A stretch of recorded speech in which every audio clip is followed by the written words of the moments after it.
বছর আগের কথা বলি। এখনো অল্প অল্প যেন মনে পড়ে। সব ভুল হয়ে যায়। কি করে এলাম এখানে? বগুলা থেকে রাস্তা চলে গেল সিঁদরানির দিকে। চলি সেই রাস্তা ধরেই। রাঁধুনি বামুনের চাকরিটুকু ছিল অনেক দিনের, আজ তাও গেল। আমরা তারানাথ তান্ত্রিকের অনেক গল্প শুনেছি, কিন্তু আজকে আমাদের এই স্বরের উপস্থাপনা মায়া গল্পটি। আগের একটি এপিসোডে আপনাদের সঙ্গে মধু সুন্দরী দেবীর আবির্ভাব গল্পটি আমরা শুনিয়েছিলাম। না শুনে থাকলে আমাদের ভিডিও সেকশনে গিয়ে আপনারা সেটি শুনতে পারেন। শুরু করছি আজকের গল্প মায়া। তারানাথ তার 2 বছর আগের কথা বলতে শুরু করেছে। শুনি তারপর থেকে। যাক, তাতে কোনো দুঃখ নেই। দুঃখ এই অবিচারে চাকরিটা গেল। ঘি চুরি আমি করিনি, কে করেছে আমি জানিও না, অথচ বাবুদের বিচারে আমি দোষী সাব্যস্ত হলাম। শান্তিপাড়া সর্ষে বেজের ডাঙ্গা পার হতে বেলা দুপুর ঘুরে গেল। খিদেও বেশ পেয়েছে। জোয়ান বয়স, হাতে সামান্য কিছু পয়সা থাকলেও খাবার দোকানে এ পর্যন্ত এসব অজপাড়া গায়ে চোখে পড়ল না। রাস্তায় এক জায়গায় ভারী চমৎকার একটা পুকুর। স্নান করতে আমি চিরকালই ভালোবাসি। পুকুরের ভাঙা ঘাটে কাপড় নামিয়ে রেখে জলে নামলাম। জলে অনেক পানা শ্যাওলা, সেগুলো সরিয়ে পরিষ্কার জলে প্রাণ ভরে ডুব দিলাম। বৈশাখের শেষ, গরমও বেশ পড়েছে। স্নান করে সত্যি ভারী তৃপ্তি হলো। পুকুরের ধারে একটা তেঁতুল গাছের ডালে ভিজে কাপড় রোদে দিলাম। শরীর ঠান্ডা হলো, কিন্তু পেট সমানে জ্বলছে। এ সময় কোনো বনের ফল নেই, চোখে তো পড়ে না, যেদিকেই চাই। এমন সময় একজন বুড়ো লোক পুকুরটাতে নাইতে আসতে দেখা গেল। আমাকে দেখে বললে, বাড়ি কোথায়? আমি বললাম, আমি গরিব ব্রাহ্মণ, চাকরি খুঁজে বেড়াচ্ছি। আপাতত বড় খিদে পেয়েছে, খাবো কোথায়? আপনি কি সন্ধান দিতে পারেন? বুড়ো লোকটি বললে, বসো, নেনি, সব ঠিক করে দিচ্ছি। স্নান সেরে উঠে লোকটি আমাকে সঙ্গে নিয়ে গ্রামের মধ্যে ঢুকে জঙ্গলে ঘেরা একটা পুরনো বাড়িতে ঢুকলো। বললে, আমার নাম নিবারণ চক্রবর্তী। এ বাড়ি আমার, কিন্তু আমি এখানে থাকি নে। কলকাতায় আমার ছেলেরা ব্যবসা করে, শ্যামবাজারে ওদের বাসা। এত বড় বাড়ি পড়ে আছে, আর সেখানে মাত্র 3খানা ঘরে আমরা থাকি। কি কষ্ট বলো দেখি। আমি মাসে মাসে একবার আসি, বাড়ি দেখাশোনা করি। ছেলেরা ম্যালেরিয়ার ভয়ে আসতে চায় না। মস্ত বড় বাগান আছে বাড়ির পেছনে, তাতে সব রকম ফলের গাছ আছে। 12 ভূতে খায়। তুমি এখানে থাকবে? বললাম, থাকতে পারি। কি কাজ করতে? বললাম, রাঁধুনির কাজ। যে কদিন এখানে আছো সে কদিন এখানেই রাঁধো, দুজনে খাই। খুব ভালো। আমি রাজি হয়ে যেতে লোকটা হঠাৎ যেন ভারী খুশি হলো। আমার খাওয়ার ব্যবস্থা করে দিল তখনই। খাওয়া দাওয়ার পরে আমাকে একটা পুরনো মাদুর আর একটা মোটা তাকিয়া বালিশ দিয়ে বললে, বিশ্রাম করো। পথ হেঁটে বড় ক্লান্ত হয়ে পড়েছিলাম। ঘুমিয়ে যখন উঠলাম বেলা তখন নেই। রাঙা রোদ, বড় বড় গাছপালার উঁচু ডালে। এরই মধ্যে বাড়ির পেছনের জঙ্গলে শেয়ালের ডাক শুরু হলো। আমি বাড়ির বাইরে গিয়ে এদিক ওদিক খানিকটা ঘুরে বেড়ালাম। যেদিকে চাই সেদিকেই পুরনো আম কাঁঠালের বন আর জঙ্গল। কোনো লোকের বাড়ি নজরে পড়ল না। জঙ্গলের মধ্যে এক স্থানে কেবল একটা ভাঙা দেউল দেখতে পেলাম। তার মধ্যে উকি মেরে দেখি শুধু চামচিকির আড্ডা। ফিরে এসে দেখি বুড়ো নিবারণ চক্রবর্তী বসে তামাক খাচ্ছে। আমায় বললে, চা করতে জানো? একটু চা করো, চিড়ে ভাজো, তেল নুন মেখে কাঁচা লঙ্কা দিয়ে খাওয়া যাবে। সন্ধ্যার পর বললে, ভাত চড়িয়ে দাও, সরু আতপ চাল আছে, গাওয়া ঘি আছে, আলু ভাতে ভাত বেশ। যে আজ্ঞে। তোমার জন্য ঝিঙের একটা তরকারি করে নিও। ঝিঙে আছে রান্নাঘরের পেছনে, আলো হাতে নিয়ে তুলে আনো এই বেলা। আর একটা কথা, রান্নাঘরে সর্বদা আলো জ্বেলে রাখবে। তা তো রাখতেই হবে, অন্ধকারে কি রান্না করা যায়? হ্যাঁ, তাই বলছি। মস্ত বড় বাড়ি, ওপরে নিচে বোধ হয় 14-15 খানা ঘর, এছাড়া টানা বারান্দা, 2-4 খানা ছাড়া অন্য সব ঘরে তালা দেওয়া। রান্নাঘরের সামনে মস্ত বড় লম্বা রোয়াক, রোয়াকের ওমুড়োয় 4-5টা নারকেল গাছ আর একটা বাতাবি লেবুর গাছ। ঝিঙে তুলতে হলে ওই লম্বা রোয়াকের মুড়োয় গিয়ে আমায় উঠোনে নামতে হবে, তারপর ঘুরে রান্নাঘরের পেছন দিকে যেতে হবে। তখনও সম্পূর্ণ অন্ধকার হয়নি। আলোর দরকার নেই ভেবে আমি এমনি শুধু হাতেই ঝিঙে তুলতে গেলাম। বাবা, কি আগাছার জঙ্গল রান্নাঘরের পেছনে! বুনো ঝিঙে গাছ, যাকে এঁটো গাছ বলে, অর্থাৎ এমনি বীজ পড়ে যে গাছ হয় তাই। অনেক ঝিঙে ফলেছে দেখে বেছে বেছে কচি ঝিঙে তুলতে লাগলাম। হঠাৎ আমার চোখ পড়ল একটি বউ মতো কে মেয়ে ছেলে আমার সামনাসামনি হাত 10 দূরে ঝোপের মধ্যে নিচু হয়ে আধ ঘোমটা দিয়ে আমারই মতো ঝিঙে তুলছে। দুবার আমি চেয়ে চেয়ে দেখলাম, তারপর পেছন ফিরে 7-8টা কচি ঝিঙে তুলে নিয়ে চলে আসবার সময় আর একবার চেয়ে দেখলাম, দেখি বউটা তখনও ঝিঙে তুলছে। নিবারণ চক্রবর্তী বললে, ঝিঙে পেলে? আজ্ঞে হ্যাঁ, অনেক ঝিঙে হয়ে আছে। আর একজন তুলছিল। নিবারণ বিস্ময়ের সুরে বললে, কোথায়? ওই রান্নাঘরের পেছনে, বেশি জঙ্গলের দিকে। পুরুষ মানুষ? না, একটি বউ। নিবারণ চক্রবর্তীর মুখ কেমন হয়ে গেল। বললে, কোথায় বউ? চলো দেখি দেখি। আমি ওকে সঙ্গে করে রান্নাঘরের পেছনে দেখতে গিয়ে দেখি কিছুই না। নিবারণ বললে, কে বউ? ওই তো ওখানেই ছিল, ওই ঝোপটার কাছে। হ্যাঁ, যত সব। চলো চলো, দিন দুপুরে বউ দেখলে অমনি।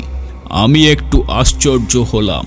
যদি একজন পাড়া গায়ের বৌঝি দুটো জঙ্গলি ঝিঙে তুলতে এসেই থাকে, তবে তাতে এত খাপ্পা হবার কি আছে ভেবে পাই না। তাছাড়া আজ না হয় উনি এখানে আছেন, কাল যখন কলকাতায় চলে যাবেন তখন বুনো ঝিঙে কে চৌকি দেবে? রাতে খাওয়া দাওয়ার পর চক্রবর্তী বুড়ো আবার সেই ঝিঙে চুরির কথা তুললে। বললে, আলো নিয়ে যাওনি কেন ঝিঙে তুলতে? তোমায় আমি আলো হাতে নিয়ে বলেছিলাম, মনে আছে? কেন তা যাওনি? আমি বুঝলাম না তাতে কি দোষ হলো। বুড়োটা খিটখিটে ধরনের, বিনা আলোতে যখন সব দেখতে পাচ্ছি, এমনকি ঝিঙে চুরি করা বউকে পর্যন্ত, তখন আলো না নিয়ে গিয়ে দোষ করেছি কি? বুড়ো বললে, না না, সন্ধ্যার পর সর্বদা আলো কাছে রাখবে। কেন? তাই বলছি। তোমার বয়স কত? 37-38 হবে। অনেক কম বয়স আমাদের চেয়ে। আমার এই 63। যা বলি কান পেতে শুনো। আজ্ঞে নিশ্চয়। রাতে শুয়ে আছি, উপরের ঘরে কিসের যেন ঘট ঘট শব্দ শুনে ঘুম ভেঙে গেল। জিনিসপত্র টানাটানির শব্দ। কে বা কারা যেন বাক্স বিছানা এখান থেকে ওখানে সরাচ্ছে, ভারী জিনিস সরাচ্ছে। বুড়ো কাল সকালে চলে যাবে কলকাতায়, তাই বোধ হয় জিনিসপত্র গোছাচ্ছে। কিন্তু এত রাত্রিরে বাবা, কি বাতিগ্রস্ত মানুষ। সকালে উঠে বুড়োকে বলতেই বুড়ো অবাক হয়ে বললে, আমি? হ্যাঁ, অনেক রাতে। ও হ্যাঁ, না ঠিক। আমাকে বললেই হতো, আমি গুছিয়ে দিতাম। চক্রবর্তী বুড়ো আর কিছু না বলে চুপ করে গেল। বেলা 9টার মধ্যে আমি ডাল ভাত আর ঝিঙে ভাজা রান্না করলাম। খেয়ে দিয়ে পোটলা বেঁধে সে রওনা হলো কলকাতায়। যাবার সময় বারবার বলে গেল, নিজের ঘরের লোকের মতোই ঠেকো ঠাকুর।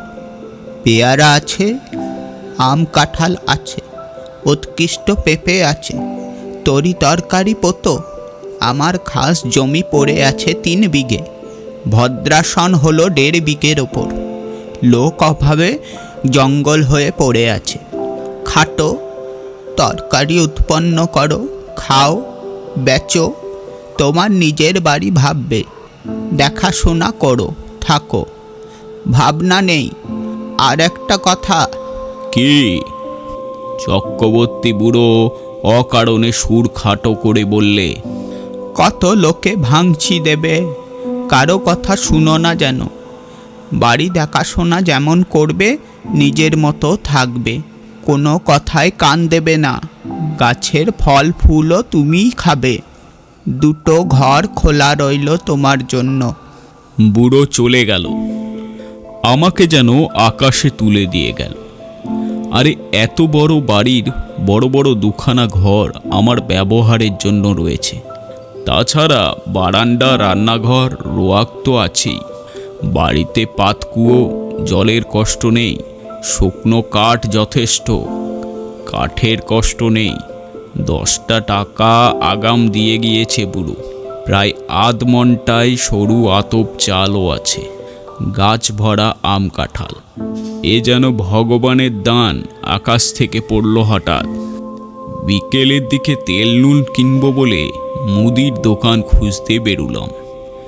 বাপরে কি বন জঙ্গল গা খানার ভেতরে। আর এদের যেখানে বাড়ি তার ত্রিসীমানায় কি কোনো লোকালয় নেই। জঙ্গল ভেঙে সুড়ি পথ ধরে 1/2 মাইল যাবার পর একজন লোকের সঙ্গে দেখা হলো। সেও তেল কিনতে যাচ্ছে, হাতে তেলের ভাঁড়। আমায় দেখে বললে, বাড়ি কোথায়? এখানে আছি নিবারণ চক্রবর্তীর বাড়ি। নিবারণ চক্রবর্তী? কেন? দেখাশোনা করি। কাল এসেছি। ও বাড়িতে থাকতে পারবে না। কেন? এই বলে দিলাম, দেখে নিও। কত লোক ও বাড়িতে এলো গেল, ওরা নিজেরাই থাকতে পারে না, তা অন্য লোক। ও বাড়ির ছেলে বউরা কোশমিনকালে ও বাড়ি আসে না। কেন? তা কি জানি। ও বড় ভয়ানক বাড়ি। তুমি বিদেশি লোক, খুব সাবধান। আর কিছু না বলে লোকটা চলে গেল। আমি দোকান খুঁজে জিনিস কিনে বাড়ি ফিরলাম। তখন বিকেল গড়িয়ে গিয়ে সন্ধ্যা নামছে। দূর থেকে জঙ্গলের মধ্যেকার পুরনো উঁচু দোতলা বাড়িখানা দেখে আমার বুকের ভেতরটা ছ্যাঁক করে উঠল। সত্যি বাড়িখানার চেহারার কী রকম যেন। ও যেন একটা জীবন্ত জীব। আমার মতো ক্ষুদ্র লোককে যেন গিলে ফেলবার জন্য হাত বাড়িয়ে এগিয়ে আসছে। অমন্তর ওর চেহারা কেন? কিছু না, লোকটা আমার মন খারাপ করার জন্য দায়ী। আমি যখন তেল নুন কিনতে যাই তখন আমার মনে দিব্যি ফুর্তি ছিল। হঠাৎ এমন হওয়ার কারণ হচ্ছে ওই লোকটার ভয় দেখানো কথাবার্তা। গায়ে পড়ে অত হিত করবার দরকার কি ছিল বাপু তোমার? চক্রবর্তী বুড়ো তো বলেই গিয়েছে, কত লোক কত কথা বলবে, কারো কথায় কান দিও না। কিছু না, গাছপালা ফলমূলো গায়ের লোক চুরি করে খায় কি না? বাড়িতে একজন পাহারাদার বসালে লুটপাট করে খাওয়ার ব্যাঘাত হয়, সেই জন্যেই ভয় দেখানো। যেমন ওই বউটি কাল সন্ধ্যাবেলায় ঝিঙে চুরি করছিল। অনেক দিন এরকম আরামে থাকিনি। বিনা খাটুনিতে পয়সা রোজগারের এমন সুযোগ জীবনে কখনো ঘটেনি। নিজের জন্য শুধু 2টো রান্না, মিটে গেল কাজ।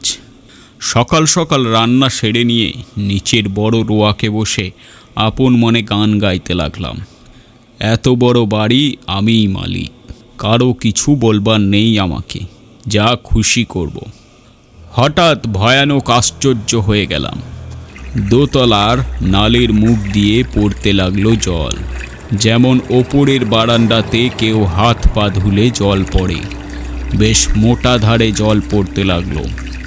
তখনই আমি উঠে রোয়াকের ধারে দাঁড়িয়ে দোতলার বারান্দার দিকে চেয়ে দেখলাম, তখনও জল পড়ছে সমানে মোটা ধারায়। ওপরের সিঁড়ির দরজায় তালা দেওয়া, চাবি চক্রবর্তী মশাই নিয়ে গিয়েছেন, সুতরাং দোতলায় যাবার কোনো উপায় আমার নেই। এ জল কোথা থেকে পড়ছে? মিনিট 10 পড়ার পরে জলের ধারা বন্ধ হয়ে গেল। আমার মনে হলো চক্রবর্তী মশাই বোধ হয় কোনো কলসি বা ঘড়াতে জল রেখে দিয়েছিলেন ওপরের বারান্দাতে। সেই কলসি কিভাবে উল্টে পড়ে গিয়ে থাকবে? নিশ্চয় তাই, তাছাড়া জল আসবে কোত্থেকে? একটু পরে গিয়ে শুয়ে পড়লাম। আলো নিভিয়ে শুয়ে পড়বার সঙ্গে সঙ্গে আমার চোখে ঘুম জড়িয়ে এলো। অনেক রাত্রে একবার ঘুম ভেঙে গেল। জানালা দিয়ে সুন্দর জ্যোৎস্না এসে পড়েছে বিছানায়। কি একটা ফুলের গন্ধও আসছে, বেশ সুবাস ফুলের। কি ফুল? ঘুমের ঘোরেই ভাবছি, এমন কোনো সুগন্ধওয়ালা ফুল তো বাড়ির কাছাকাছি দেখিনি। তড়াক করে লাফিয়ে উঠলাম। ও কি, জানালার সামনে দিয়ে একটি বউ চলে গেল রোয়াক বেয়ে। হ্যাঁ, স্পষ্ট দেখেছি, ভুল হবার নয়। আমি তখনই উঠে দরজা খুলে রোয়াকে গিয়ে দাঁড়ালাম। রোয়াকে দাঁড়াতেই দুটো জিনিস আমার কাছে স্পষ্ট হলো। প্রথম, সেই ফুলের সুবাসটি রোয়াকে অনেকখানি ঘন। ওই বউটি যেন এই সুবাস ছড়িয়ে দিয়ে গেল এতক্ষণ। না, এ কোনো ফুলের সুবাস নয়। এ কিসের সুবাস তা আমার মাথায় আসছে না। কেমন একরকম যেন লাগছে, একরকম নেশার মতো। কেন আমি বাইরে এসেছি? কে একটি বউ রোয়াক বেয়ে খানিক আগে চলে গিয়েছিল, সেই ছড়িয়ে গিয়েছে এই তীব্র সুবাস। কিন্তু কোনো দিকে নেই তো, সে গেল কোথায়? সে রাত্রে সেই পর্যন্ত। কতক্ষণ পরে ঘরে এসে শুয়ে ঘুমিয়ে পড়লাম। সকালে উঠে মনে হলো সব স্বপ্ন। মনটা বেশ হালকা হয়ে গেল। কাজকর্মে ভালো করে মন দিলাম। বন জঙ্গল কেটে কিভাবে তরি তরকারি আবাদ করব সেই আলোচনা করতে লাগলাম মনের মধ্যে। একটা অসুবিধে এখানে থাকবার, বড্ড নির্জনে থাকতে হয়। কাছাকাছি যদি একঘর লোক থাকতো তবে এত কষ্ট হতো না। কথা বলবার একটাও লোক নেই, এই হলো মহাকষ্ট। সেদিন দুপুরে এক ঘটনা ঘটল। আমি ভাত নামিয়ে হাঁড়ি রাখতে যাচ্ছি, এমন সময় দোতলার বারান্দাতে অনেক লোক যেন একসঙ্গে হেসে উঠল। সে কি ভীষণ অট্ট হাসি! আমার গা যেন দোল দিয়ে উঠল সে হাসি শুনে। খিলখিল করে হাসি নয়, খলখল করে হাসি। আকাশ বাতাস থমথমিয়ে উঠল সে হাসির শব্দে। ভাত ফেলে রেখে দৌড়ে গেলাম। রোয়াকে গিয়ে ওপরের দিকে দেখি কিছুই না। নিচের জানালা যেমন বন্ধ, ওপরের ঘরের সারবন্দি জানালাও তেমনি বন্ধ। হাসির লহর তখন থেকে নিশ্চুপ হয়ে গিয়েছে। ব্যাপার কি? কোনো বদমাইশ লোকের দল ওপরে আড্ডা বেঁধেছে। ওপরের সিঁড়ির মুখে গিয়ে দেখি দরজা তেমনই কুলুপ ঝুলছে। আমার ভয় হয়নি, কেননা দিনমান চারিদিকে সূর্যের আলো। এ সময়ে মনের মধ্যে কোনো ভূতের সংস্কার থাকে না। এই হাসি যদি আমি রাত্রে শুনতাম তবে বোধ হয় ভয়ে অজ্ঞান হয়ে যেতাম। চাবি দিয়ে দাঁত খুলতে হতো। রান্নাঘরে ফিরে এসে ভাতের ফ্যান গেলে ঝিঙের তরকারি চাপিয়ে দিই। প্রচুর ঝিঙে জঙ্গলে ফলেছে, যত ইচ্ছে তুলে নিয়ে খাও। আমারই বাড়ি, আমারই ঝিঙে লতা। মালিক হওয়ার যে একটা মাদকতা আছে তা কাল থেকে বুঝছি। আমার মতো গরিব বামুনের জীবনে এমন জিনিস এই প্রথম। কান পেতে রইলাম ওপরের ঘরে কোনো শব্দ আসে কি না শুনতে। ছুঁচ পড়বার শব্দও পেলাম না। খেয়ে দিয়ে নিজের মনে বিছানায় গিয়ে শুয়ে ঘুমিয়ে পড়েছি। ঘুমের ঘোরে শুনছি ঘরের মধ্যে অনেক লোক কথাবার্তা বলছে, হাসছে। ঘুমের মধ্যেও আমি ওদের কথাবার্তা যেন শুনছি। যেমন কোনো বিয়ে বাড়িতে ঘর ভর্তি লোকের মধ্যে ঘুমিয়ে পড়লে লোকজনের গলার শব্দ ঘুমের মধ্যেও পাওয়া যায়। হয়তো সবটাই আমার মনের ভুল। সেই যে ভাব হয়েছিল হাসি শুনে, তারই ফল। এরপর 9 দিন আর কোনো কিছু ঘটেনি। মানুষের মনের অভ্যাস অপ্রীতিকর জিনিসগুলো তাড়াতাড়ি দিব্যি ভুলে যেতে চায়, পারেও ভুলে যেতে। আমি নিজের মনকে বোঝালাম, ওসব কিছু না। কি শুনতে কি শুনেছি, বউ দেখা চোখের ভুল, হাসি শোনাও কানের ভুল, সব ভুল। এ 9 দিনে আমার শরীর বেশ সেরে উঠল। খাই দাই আর শুধু ঘুমোই, কাজকর্ম কিছু নেই। কেমন একরকম কুড়েমি পেয়ে বসেছে আমাকে। আমি সাধারণত খুব খাটিয়ে লোক, শুয়ে বসে থাকতে ভালোবাসিনি। কিন্তু অনেক দিন ধরে অতিরিক্ত খাটুনির ফলে কেমন একরকম অবসাদ এসে গিয়েছে। শুধুই আরাম করতে ইচ্ছে হয়। 9 দিনের দিন বিকেলে মনে হলো রান্নাঘরের পেছনে সেই ঝিঙের জঙ্গলটা কেটে একটু পরিষ্কার করি। ঝিঙের লতাগুলো বাঁচিয়ে অবশ্য। ওখানে ঝালের চারা পুঁতব। আর একটা চাল কুমড়োর এঁটো লতা হয়েছে ওই জঙ্গলের মধ্যে, সেটা বাঁশের কঞ্চি দিয়ে রান্নাঘরে ছাদে উঠিয়ে দেব। এ বাড়িতে কাজ করে সুখ আছে, কারণ দা, কোদাল, কাস্তে, নিরেন, শাবল, কুড়ুল সব মজুদ আছে। ঘরের কোণে একটা হাত করাত স্তক। অল্পক্ষণ মাত্র কাজ করেছি, আধ ঘন্টাও হবে না। হঠাৎ দেখি সেই বউটি ঝিঙে তুলতে এসেছে। নিচু হয়ে ঝোপের মধ্যে ঝিঙে তুলছে। সঙ্গে সঙ্গে দোতলার ঘরগুলোর মধ্যে এক মহা কলরব উপস্থিত হলো। অনেকগুলো লোক, আন্দাজ জন 50 একসঙ্গে যেন হৈ হৈ করে উঠল। সব দরজা জানলা যেন এক ঝাপটেই ঝপাট লেগে একসঙ্গে খুলে গেল। বন কাটা ফেলে আমি ওপর দিকে চেয়ে দেখলাম, সামনের রোয়াকে এসে দাঁড়ালাম। কই, একটা দরজা জানলার কপাটও খোলেনি দোতলার, যেমন তেমনই আছে। ব্যাপার কি? বাড়িটার মৃগী রোগ আছে নাকি? মাঝে মাঝে এমন বিকট চিৎকার ওঠে কেন? এবার তো ভুল হবার কথা নয়। সম্পূর্ণ সুস্থ মনে কাজ করতে করতে এই চিৎকার আমি শুনেছি এইমাত্র। এখন আবার চারিদিক নিস্তব্ধ, কোনো দিকে কোনো শব্দ নেই। সেই বউটি আবার ঝিঙে তুলতে এসেছে এই গোলমেলের মধ্যে। দৌড়ে গেলাম রান্নাঘরের পেছনে, সেখানেও কেউ নেই। সেদিন রাত্রে এক ঘটনা ঘটল, ভারী মজার ঘটনা বটে। খেয়ে দিয়ে সবে শুয়েছি, সামান্য তন্দ্রা এসেছে। এমন সময় কিসের শব্দে তন্দ্রা ছুটে গেল। চেয়ে দেখি আমার বিছানার চারিপাশে অনেক লোক জড়ো হয়েছে। তাদের সবারই মাথায় লাল পাগড়ি, হাতে ছোট ছোট লাঠি। আশ্চর্যের বিষয়, সকলের মুখ দেখতে একরকম। একই লোক যেন 50টি হয়েছে। এই রকম মনে হয় প্রথমটা। বহু আরশিতে যেন একটা মুখই দেখছি। কে যেন বলে উঠল, আমাদের মধ্যে আজ কে যেন এসেছে। একজন তার উত্তর দিলে, এখানে একজন পৃথিবীর লোকের বাড়ি আছে। অনেক দিন থেকে আমি দেখিনি বাড়িটা, তবে শুনেছি যারা দেখতে জানে তারা বলে সেই বাড়ির মধ্যে একটা লোক রয়েছে। সব মিথ্যে, কোথাও বাড়ি নেই। কোথায় বাড়ি আমরা কেউ দেখিনি। তবে এসো আমরা নাচ আরম্ভ করি। বাপ রে বাপ, কথাই বলে ভূতের নেত্য। শুনেই এসেছিলাম এতদিন, এইবার স্বচক্ষে দেখলাম। সে কি কাণ্ড! অতগুলো লোক একসঙ্গে লাঠি বাজিয়ে এক তাণ্ডব নৃত্য শুরু করে দিলে।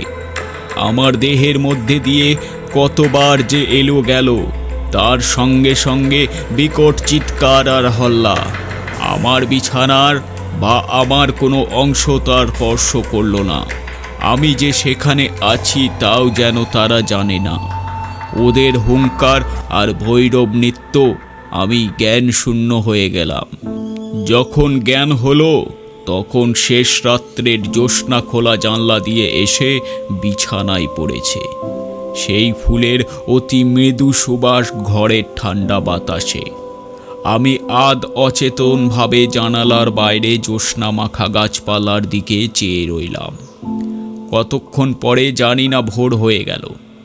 বিছানা ছেড়ে উঠে দেখি ঘুমের কোনো ব্যাঘাত হয়নি। সুনিদ্রা হলে শরীর যেমন ঝরঝরে আর সুস্থ হয় তেমনই বোধ করছি। তবে সে ভূতের নাচ কে দেখেছিল? সে নাচ কি তবে ভুল? খেয়ে দেয়ে পরম আরামে শুয়ে ঘুমিয়ে পড়ে স্বপ্ন দেখেছি। তাই যদি হয় তবে এই শেষ রাতের ঠান্ডা বাতাসে যে ফুলের সুবাস পেয়েছি তা কোথা থেকে এলো? সেই বউটি যখন চলাফেরা করে তখনই এমন সুবাস ছড়ায় বাতাসে। সুবাসটা ভুল হতে পারে না। এখনও সে গন্ধ আমার নাকে লেগে রয়েছে। কোনো অজানা বনফুলের সুবাস হয়তো। তাই হবে। তেল কিনতে গিয়েছি দোকানে। দোকানি বললে, "কী রকম আছো?" বলি, "কিছু দেখেছো নাকি?" "না।" "শুনেছো কিছু?" "না।"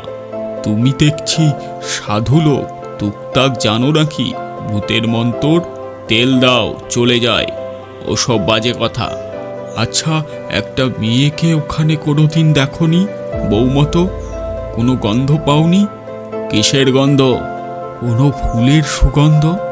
"না।" "খুব বেঁচে গিয়েছো তুমি।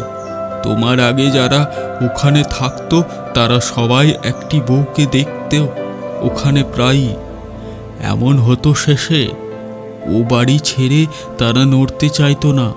তারপর রোগা হয়ে দিন দিন শুকিয়ে শেষ পর্যন্ত মারা যেত। দুটি লোকের এই রকম হয়েছে এ পর্যন্ত। বাড়িতে ভূতের আড্ডা। ভূতে লোককে পাগল করে দেয়। তাদের কাণ্ডজ্ঞান থাকে না। এমন ভালো লাগে এ বাড়ি। না খেয়ে না দিয়ে ওখানে পড়ে থাকে, ছেড়ে যেতে চায় না। তুমি দেখছি ভূতের মন্তর জানো। আমরা তো ও বাড়ির ত্রিসীমানায় যাইনি। মাথা খারাপ করে দেয় সাধারণ মানুষের। তেল নিয়ে চলে এলাম। ভাবতে ভাবতে এলাম মাথা খারাপ হওয়ার সূত্রপাত আমারও হলো নাকি। বাড়ির সীমানায় পা না দিতেই আমারও মনে হলো, না, সব ভুল। পরম সুখে আছি। এ ছেড়ে কোথায় যাব? বেশ আছি, খাসা আছি, তোফা খাসা আছি। সেই থেকে আজ 2 বছর পড়ে আছি বাড়িতে। চক্রবর্তী মশাই মাইনে টাইনে কিছুই দেয় না। তাতে আমার কিছু আসে যায় না। বাড়ি দেখাশোনা করি, বেগুন কলা বেচি, দিনরাত ওদের নিত্য দেখি, ওদের মধ্যেই বাস করি। এক পা যায়নে বাড়ি ছেড়ে।